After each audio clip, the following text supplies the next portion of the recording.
Thanks, Cindy, for those updates. Anthony, you spent your time on the hot seat this week on Monday. How was it? Impromptu, but I enjoyed it. It was nice. I made a few people upset with show picks and stuff like that, but it was a good time. I mean, I think that you kept Zach happy, which is all that matters. But we do have a true on hot seat for this week to go ahead and get rolling. Let's check out what Peter Rentschler from Metafora said when he was put on the spot on the hot seat.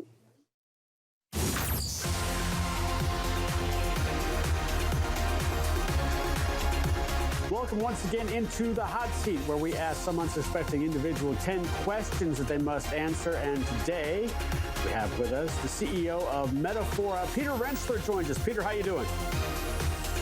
Hey, Bill, I'm great. And ready for 10 questions for you, sir? Yeah, I am. I mean, I'm as ready as I will be. Well put. Number one, always the same. What is the number one problem your company or organization is trying to solve? So I like to think that we're in the business of helping other people do great things. And so, I mean, really the one problem we're trying to solve is help leading transportation, logistics, and supply chain businesses build great companies. That is well put. Number two, in your opinion, what's been the greatest innovation in the history of the freight industry? Just a small question. The throwaway answer is the container, right? But that seems like the answer that probably everybody gives. So I'm going to try and take that a little bit further. And to me, I think it's the idea, I think it's broader connected devices driving technology and automation. All right, interesting there. Number three, best thing about living in Colorado? The sun.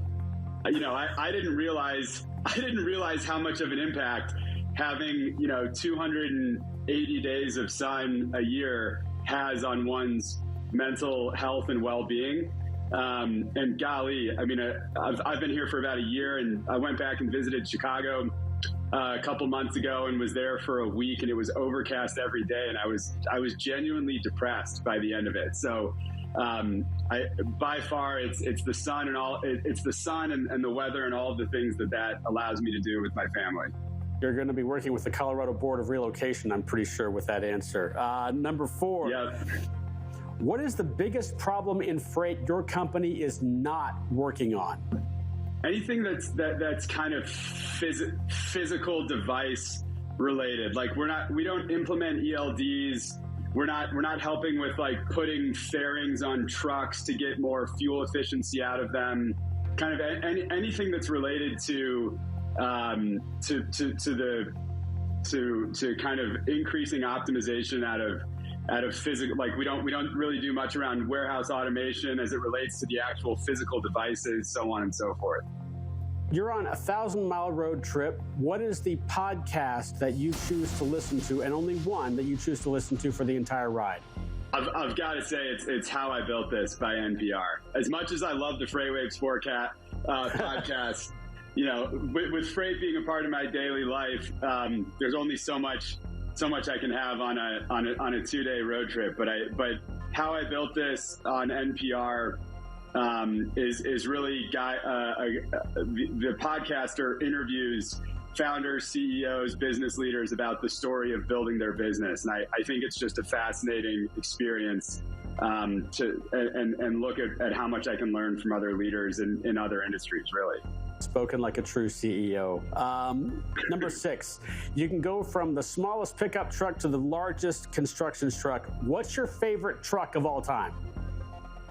Favorite truck of all time is probably I think I like box trucks, like the straight truck kind of.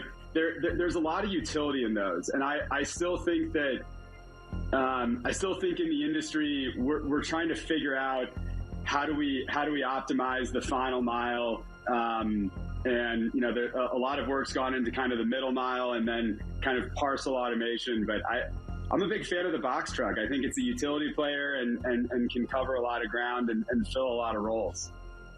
Number seven, what is one law you'd like to see the federal government change with regard to freight?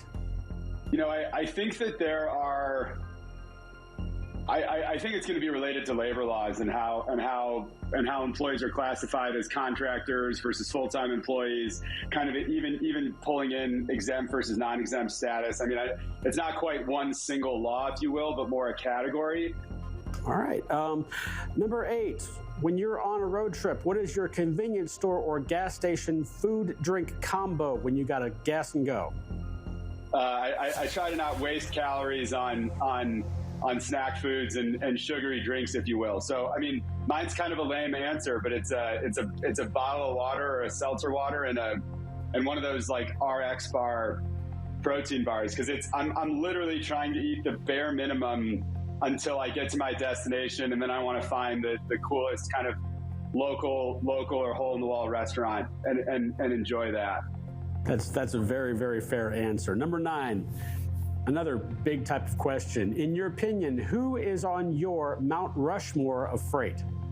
I think Fred Smith has to be on there with what he's built with FedEx, and kind of through a series of acquisitions really built an incredible, innovative business. I think on the logistics front, it's, everybody talks about how backhaulers really transformed the logistics industry. So that could be any number of, Jeff Silver, Paul Loeb, or the other folks involved in that business.